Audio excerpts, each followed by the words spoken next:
Hello folks, this is NBZ here, and I am playing Steamworld Quest.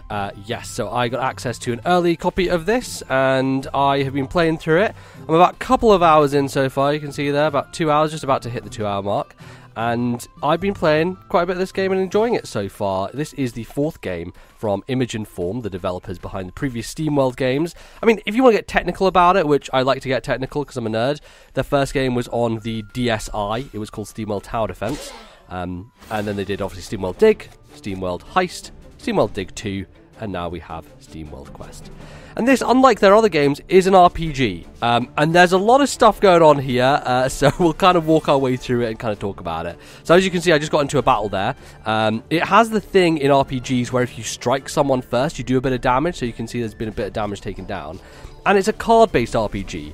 Now, I'm not someone who's really that into card games. I played some Hearthstone. I have enjoyed some in the past, but I was a little bit wary of this game because I'm not really a card game player, and I don't really, like those systems of the randomness, and it's cool, and I like the synergy of them, but it's never been my thing. But this game, so far, I'm really enjoying. I think the battle system is really fun, is very enjoyable, and we'll kind of walk through it. So the way it works is we've got our three characters here, and each character has a different set of cards, and it depends on how much steam gauge you have, whether you can play them or not. So like this is the Heroic Strikes. This is my main character.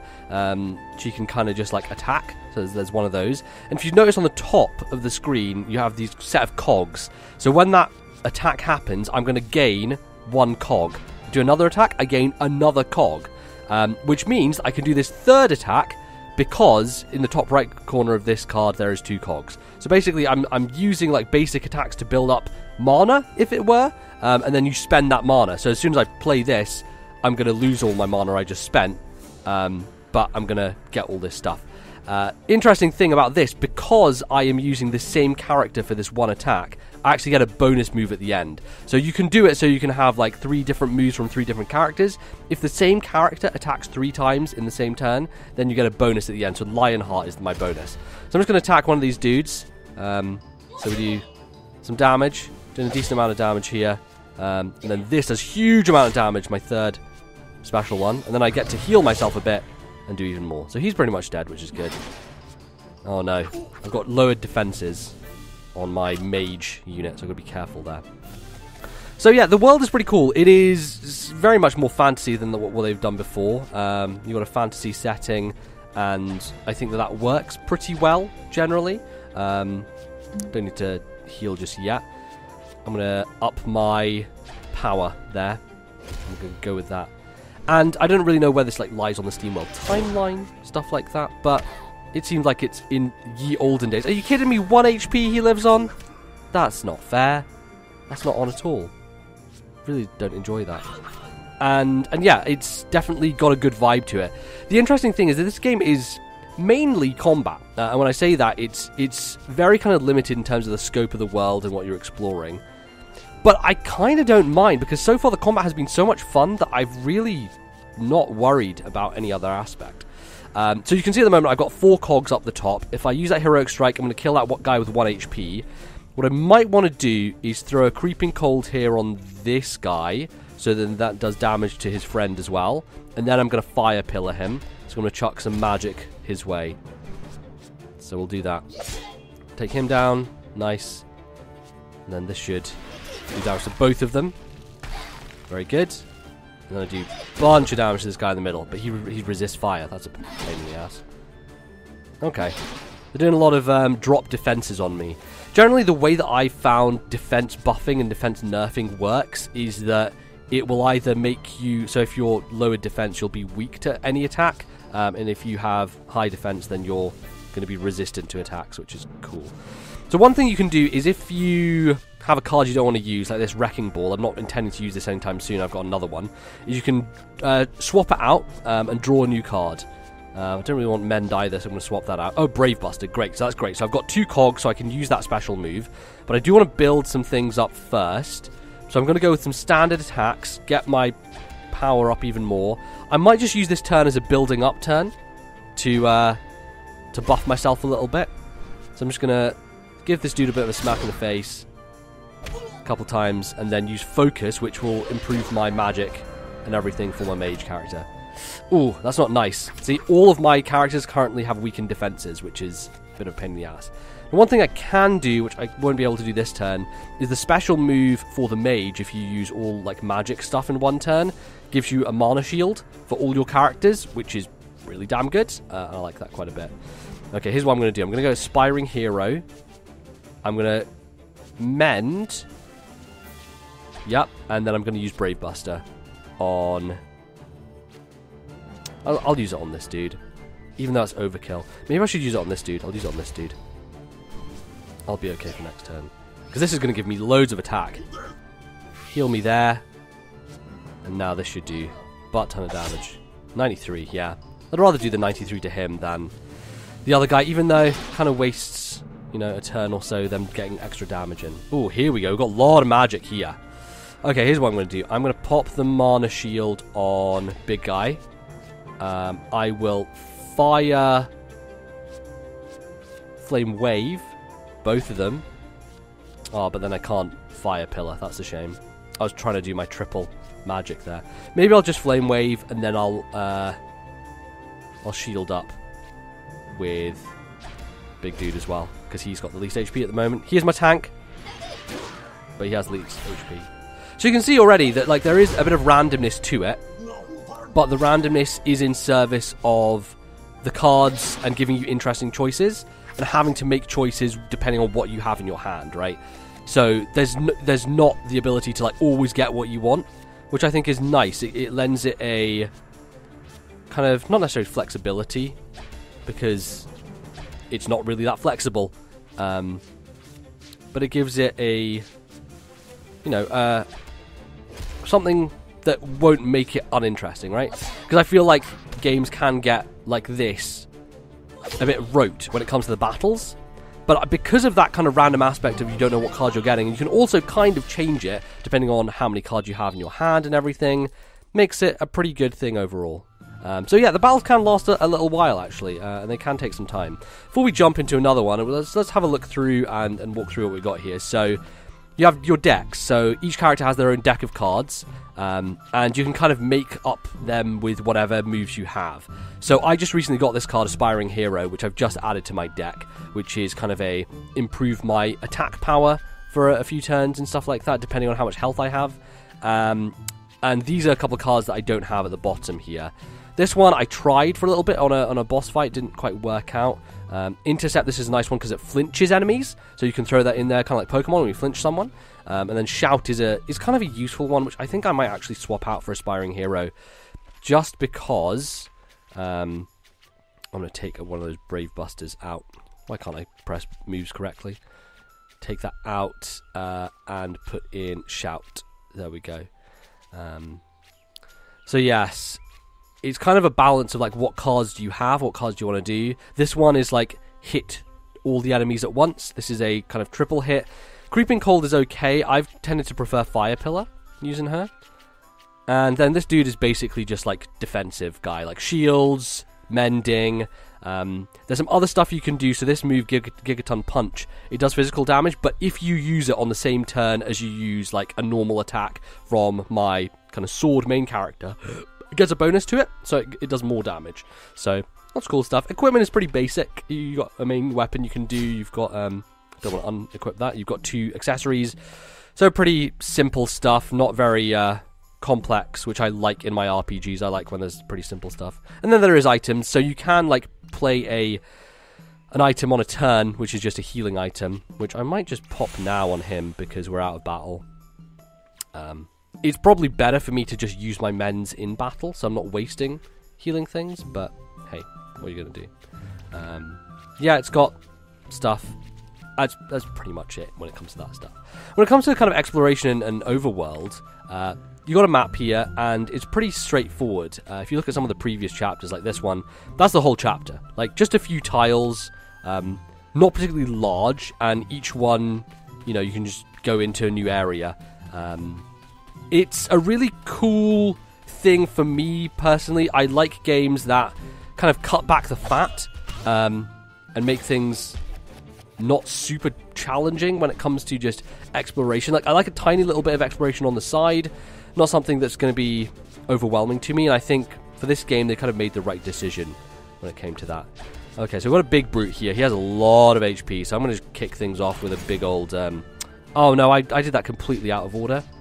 Good job, it lets me change it before I put my move in. So what I want to do is I want to put this one first, because that's going to up my attack. Then I can do my 2 strikes. Then I get my bonus strike. And it tends to be that I get the character combo most of all with Armilly, who's the main, the knight character. Just because, I don't know, seems like I have a lot of those cards that are easy to play and work out well together. Let's see. Okay, so I'm going to pop my focus. I'm going to pop Searing Lash, which is her physical attack, and then I'm going to use Creeping Cold, which then gives her the barrier field. So now, all 3 of my characters are going to get a mana shield at the end of the turn, which is great. So, buffing myself so my spells do way more damage. Now I get the mana shield. Look at that. Real nice synergy going together here with some of these moves. And I think it's something that I've really enjoyed so far, is just finding those and trying to figure out the situations where best to use them and everything. It's been very cool. Okay, Fire Pillar could be nice. I've got 4 cogs, so I'm going to shout to drop his attack. I'm going to use this turn to just kind of build up, because I don't really need to do anything. So I'm going to just build up a bunch of cogs here, do some simple attacks, and then hopefully do some big attacks later. So just punch him. He's resistant. It's a little bit annoying because he does have the defensive shield. So it's melee attacks that he's defending against. But I'm okay. My party's looking fine right now. I can pop a mend. Pop a mend onto Copernica. Then... Ooh. What I could do is a Heroic Strike, then a Gigaton Punch. Because that gives me my combo to do a bunch of damage. And his defense is now gone. Or what I could do... Here's what I'm going to do. Is I'm going to Wrecking Ball him. Then I'm going to just wait. Actually, no, I'm going to Heroic Strike. I'm going to do that because I'll get another Heroic Strike probably, and then I can use it with a Gigaton Punch next turn. Okay, so we'll heal up. Basically gets us back to full, which is nice. Wrecking Ball drops his defenses, so now he's going to be weak to my physical attack. Look at that. Oh boy. Oh no, he's buffed himself. That was pretty nasty. Good job that I healed her, because she's going to be a target. One of the nice things about this game that I love, and no RPGs do it, which frustrates the shit out of me even these days, like Dragon Quest XI, if one of your party members dies, they still get XP after the battle. Everyone has the exact same amount of XP, no one gets under-leveled or over-leveled, no one gets out of sync, they are all the exact same level, all get the exact same amount of HP.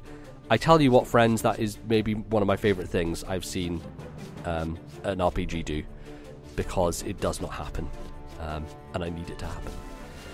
Okay, so I'm going to Steam Punch to give myself a bit more of coggage, and then I can use a Brave Buster and a Fire Pillar in the same turn.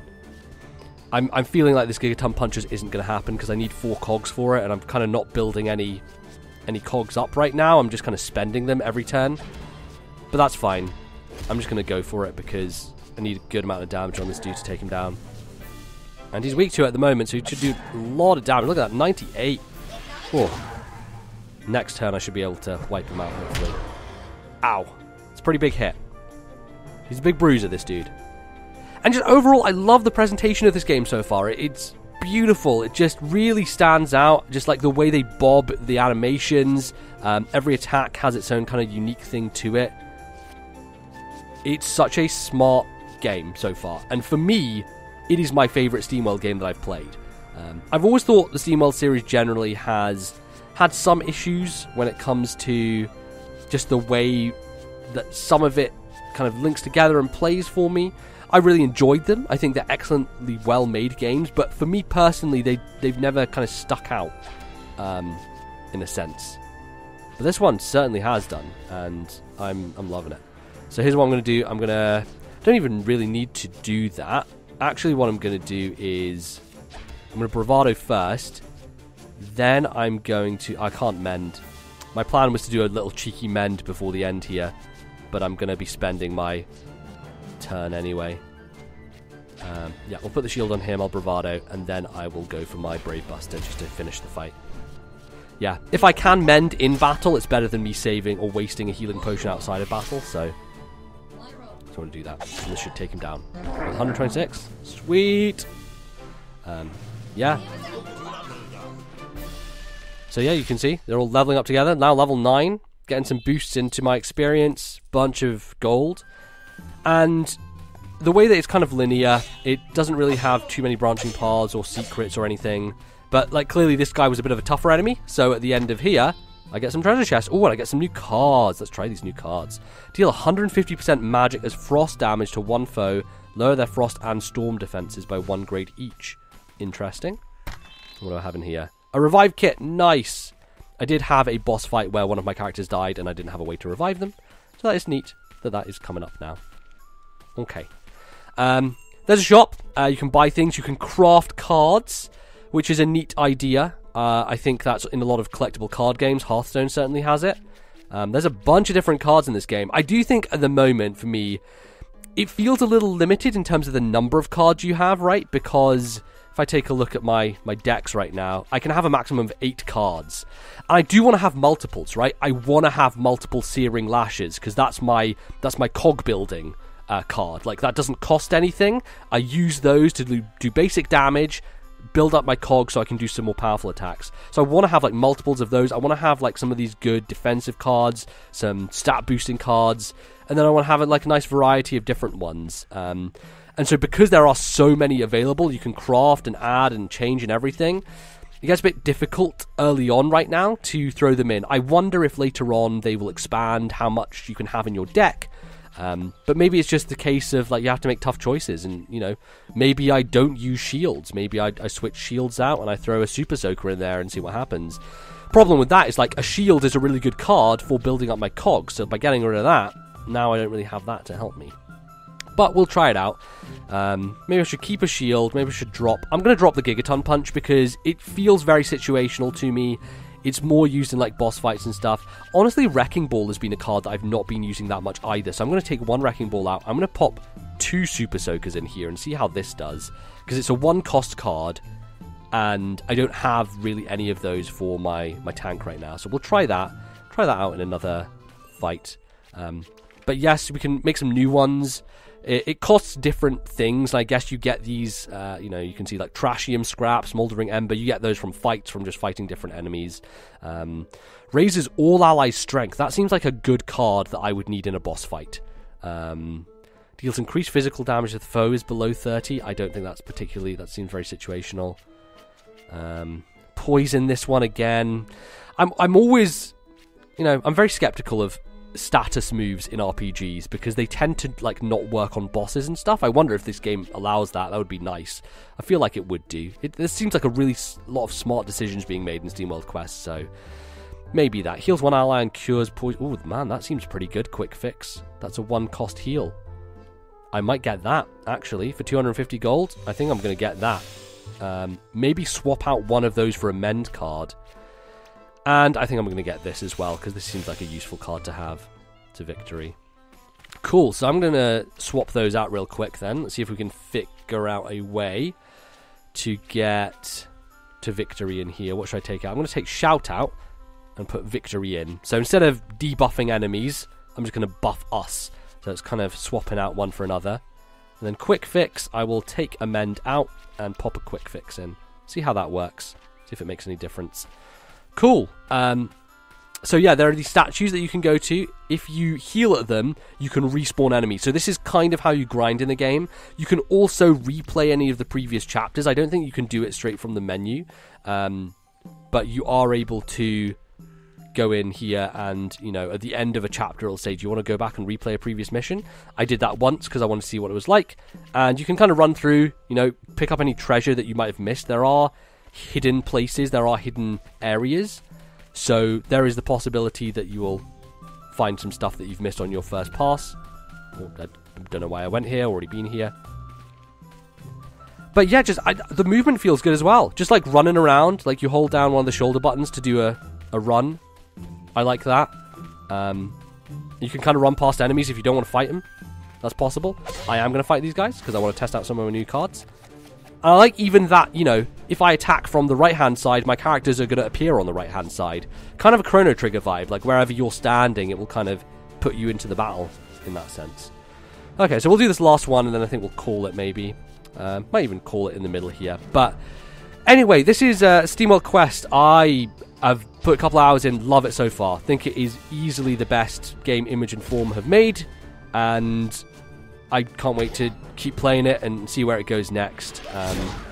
Would have liked to be able to play a bit further into this to give some more impressions, but I'm going to be away when the embargo lifts for this game, so hopefully this video will go up when the embargo lifts, before the game comes out, and hopefully it has given you a taste of the kind of stuff that this game does, and how it uses this kind of card-based battle system to create something that is really fun and engaging, and always gives you something a little bit different to toy around with and try something else. Yeah, it's great. So yeah, let's try this out for a little bit, and then I'll probably call it. Yeah, I shouldn't be using fire on these dudes. They're resistant to it. This is bad choices I'm making. I've never seen this bomb guy before. This bomb enemy is a new enemy I've not witnessed. Now, what I really need right now in this situation is to get a freaking mana shield for everybody. So I'm going to see if I can swap out I'm going to swap a shield out. See if we can get a card for my mage.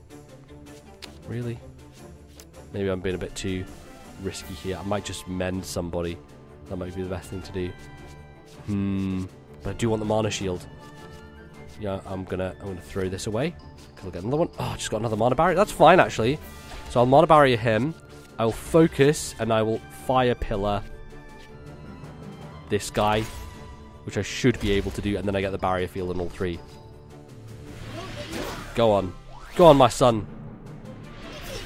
Okay, this will increase my magic attack, so even though he resists it, I should be able to kill him, which I do. Lovely. And then I get the mana shield on all my characters. Kind of a waste to use the mana shield there, but I do get a bonus one on my big frog. In terms of story, which I haven't really talked about so far, dialogue is pretty well written.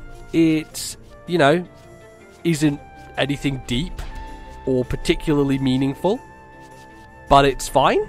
It kind of, you know, has some chuckles in there, has some decent writing. I think that, you know, I've enjoyed it. The kind of narrative is like, hey, you're these heroes who aren't part of, like, the Heroes Guild, and the Heroes Guild is, like, the place that you want to be, because, you know, they have all the fun stuff. Jeez, I fully expected that to happen at some point. He's a bomb-exploding character. Of course he's going to murder me horribly. I definitely need some mending now. Problem is I don't have enough stuff to mend myself. There we go. Okay. So yeah, I mean, like, story-wise, that's never been the strength of Image and Form. They've never, you know, had any story that is really worth talking about, if I'm going to be completely brutally honest. But it's fine, you know, it's serviceable. Kind of does what it needs to do, which is just set up a world and nothing much else. There we go. Okay. So I'm going to beef up.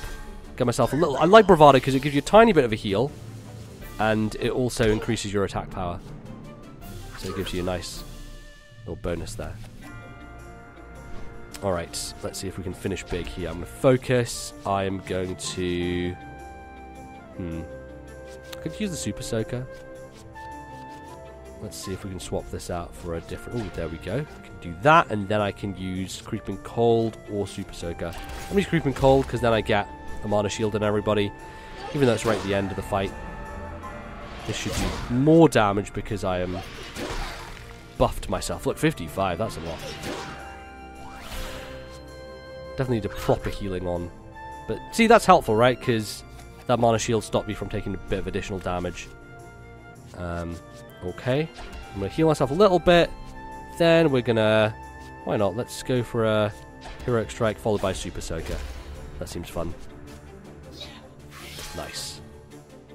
So yeah, overall impressions, to kind of leave it with you if you are interested in this game. So far I love it. I think it's really great, and I've not got bored of it so far. I think the combat has remained very engaging. Again, there's not much outside of the combat for it, you know, like, it is kind of just walk from screen to screen. Sometimes, you know, talk to characters like her. Be like, hello, what's up, my child? Okay, so we have a woman who's stuck in a barrel. So, yeah. We'll have little interludes like this where you kind of get a bit of character dialogue. And it's, as I said, it's serviceable. It's not really anything to write home about, necessarily. But, yeah, that's pretty much it. That is Steamworld Quest, available in a couple of days' time on Nintendo Switch eShop. I think it's great. You guys check it out. Really enjoy it so far. Best Steamworld game, in my opinion. So yeah, thanks for watching. I'll see you next time with something else. Bye-bye.